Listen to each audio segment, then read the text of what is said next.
Hannes from Sigma World here at the gaming festival.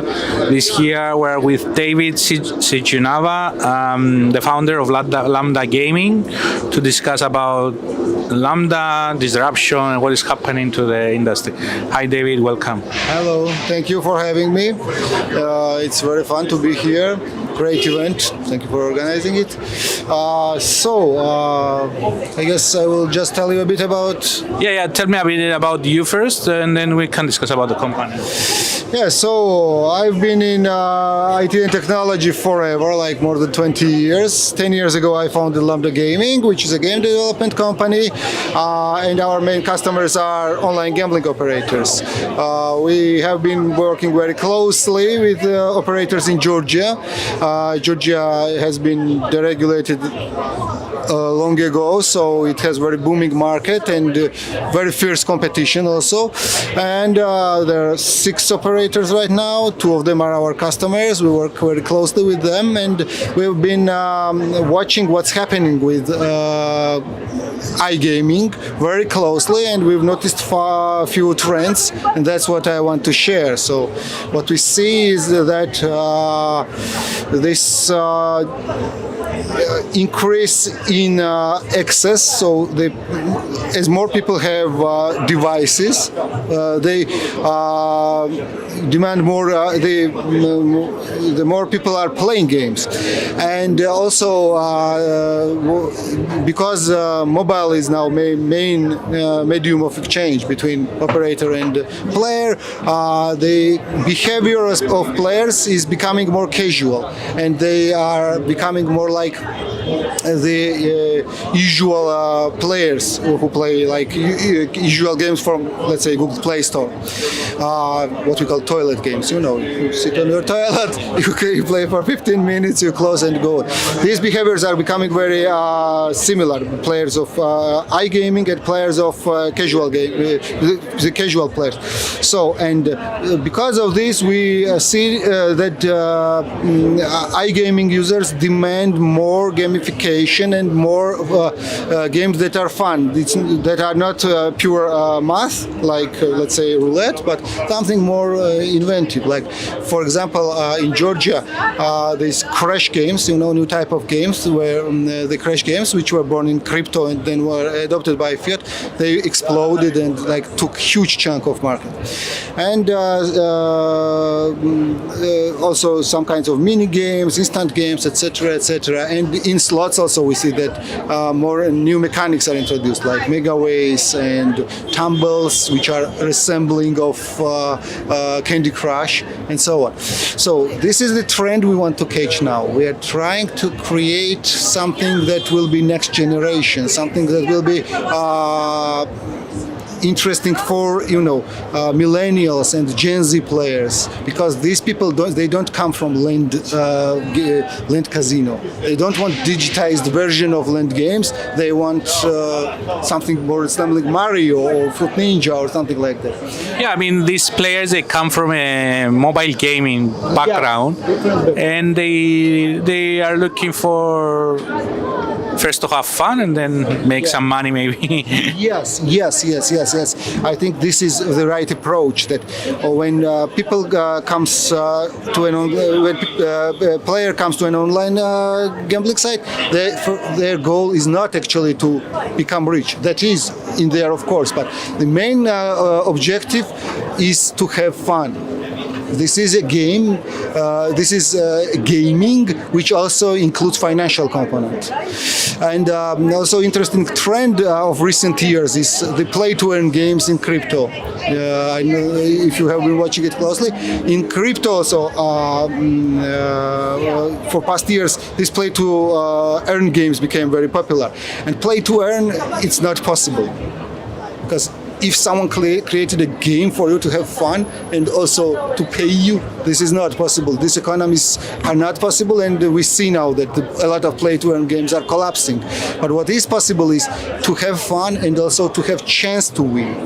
And that is like textbook definition of gambling. So we think gambling and this play-to-earn and toilet games, they are all coming together to one thing, which will be we have actually a term for it. We call it iGaming. Yeah. Yeah. Yeah, I mean, and okay, you mentioned regulation in Georgia. Also, regulation is a big issue. What do you think about that, and how is it going to change all this industry? Now, regarding regulation, of course, there is a lot of different kinds of regulations in different kinds of worlds, but regulation needs to be enforced. Now, in the internet age, how do you enforce regulation? First one is you block access to the site, and the second one is you block access to payments. The first one is easily counterfeited by players. They install some VPN and the blocking doesn't work.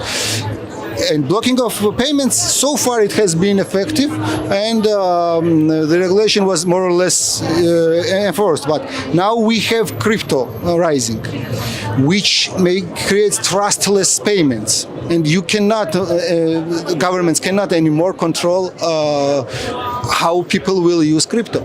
Because of this, we see trend now actually that a lot of big economies are considering deregulating gambling. Because if you cannot enforce your laws regarding gambling, then you better change the regulation so it's more adjusted to reality. So now we see that in the United States, several states have deregulated. There is talk of deregulation in Japan, and in Europe there are shifts, so on. So what we think in that regard, the future looks is like these new sets of regulations, they will be not prohibitive, but trying to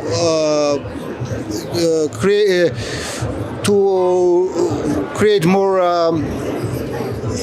safe space for playing. So, like not to allow fraud, not to allow money laundering, etc., but so contain it within reason, but not prohibited. And this will be a huge opportunity for the industry because, United States, like it's a huge economy that was unavailable until recently. And now if it becomes deregulated, it's huge opportunity. Yeah, I mean, discussion here is always the debate is over-regulation, regulation, and innovation. How you disrupt, innovate, but you don't over-regulate something, because when regulation gets into it, it affects also the innovative part of any industry. Yes.